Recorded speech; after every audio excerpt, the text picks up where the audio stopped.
This is Dr. Jeff Kim, and so excited today to have crossing guards increasing the safety on our schools, for our students, for our community.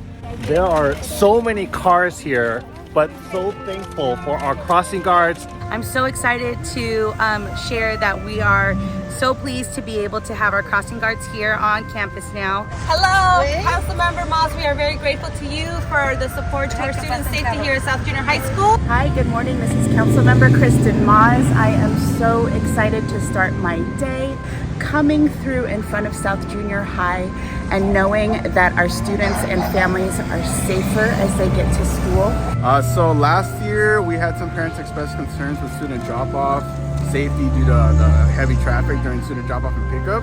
Very excited because this was an unmanned site, and now we're going to be able to keep these kids safe every single day.